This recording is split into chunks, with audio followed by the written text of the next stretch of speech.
ஸ்ரீமஹாகுரப்யோ நமஹ. ஹரிஹி ஓம்.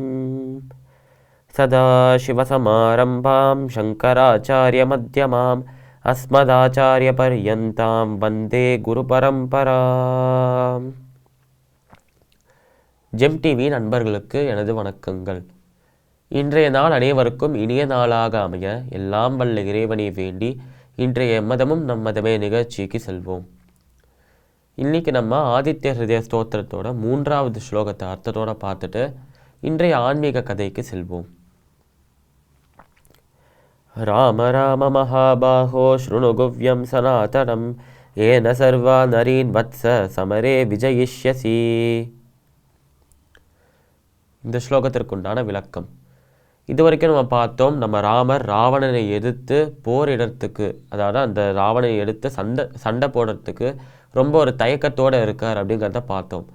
இதை பார்த்து நம்ம அகஸ்தியர் அந்த பூலோகத்தில் ஆகாயத்துலேருந்து கீழே வந்து நம்ம ராமர்கிட்ட பேசுகிறாராம். என்ன சொல்கிறார் அப்படின்னா, ராமராம மகாபாஹோ ஸ்ருணுகவ்யம் சனாதனம், அதாவது எப்பயுமே நீ ஞாபகம் வச்சுக்க வேண்டிய விஷயம் ஒன்று இருக்குது ராமா அப்படின்னு சொல்லிக்கிட்டே கீழே வராராம் அவர். ஏன சர்வா நரீன் வத்ச சமரே விஜயிஷ்யசி, எந்த ஒரு மனிதனும் சரி ஜெயிக்கிறதுக்கு வெற்றி பெறத்துக்கு ஒரு முக்கியமான ரகசியம் இருக்குது, அதை நீ தெரிஞ்சுக்கிட்டே ஆகணும் ராமா அப்படின்னு சொல்லிட்டே கீழே வராராம் அகஸ்தியர். இந்த ஸ்லோகத்திற்குண்டான விளக்கம் இதுதான். இன்னைக்கு நம்ம மதுரகவி ஆழ்வார் யார், அவருக்கு பின்னாடி இருக்கிற அந்த சின்ன கதை என்ன அப்படிங்கிறது தான் பார்க்க போகிறோம். மதுரகவி ஆழ்வார் அப்படின்னு சொன்னோம்னா, இவர் பேரில் இருக்கிற மாதிரியே மதுரமான அழகான இனிமையான பாடல்களை இயற்றக்கூடிய தன்மையுடைய ஒரு ஆழ்வார் தான் இவர். இயற்றிய இவர் எந்தெந்த கவிதைகள்லாம் எழுதியிருக்காரோ, எந்தெந்த பாசுரம்லாம் எழுதியிருக்காரோ, என்னென்ன பாடல்கள் எழுதியிருக்காரோ எல்லாமே ஸ்ரீமன் நாராயணனை போற்றியிருக்கும். அதிலையும் பெரும்பாலானது அவரோட குருவான நம்மாழ்வாரை போற்றியிருக்கும். ஏன் நம்மாழ்வார் அவருக்கு குருவாக இருக்கணும் அப்படிங்கிறதுக்கு தான் ஒரு கதை இருக்குது. அதை தான் நம்ம இப்போ பார்க்க போகிறோம்.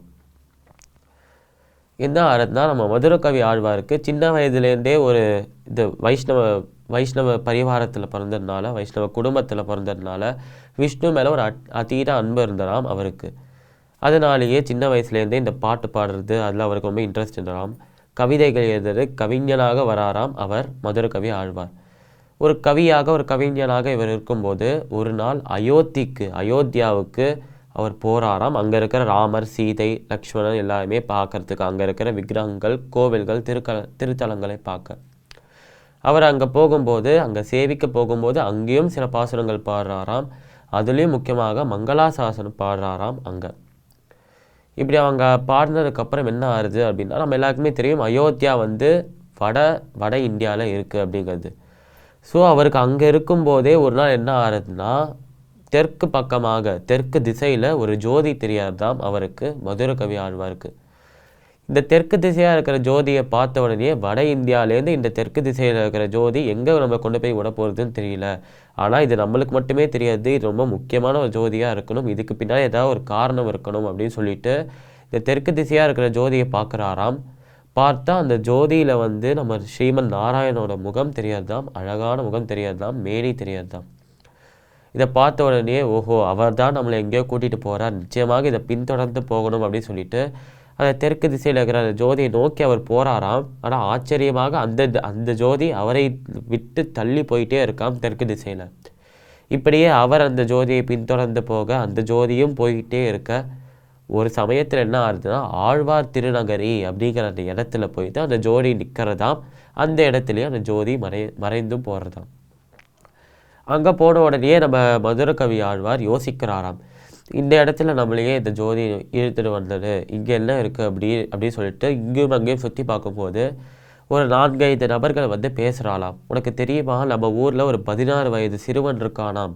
இது வரைக்கும் அவன் வாய் திறந்து ஒரு வார்த்தை கூட பேசலையாம். ஆனால் இப்போ வாயை திறந்து பாசுரமாக பாடுகிறானாம், பெரிய ஞானியாக இருப்பான் போல அப்படின்னு சொல்லிட்டு பேசலாம் இவா.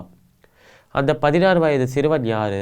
இந்த 16 வயது சிறுவன் இருக்கிற இந்த கதையை கேட்ட உடனே நம்ம மதுரகவி ஆழ்வாரோட ரியாக்ஷன் என்ன, நாளைய தினம் பார்க்கலாம். மீண்டும் நாளை சந்திப்போம். நன்றி, வணக்கம்.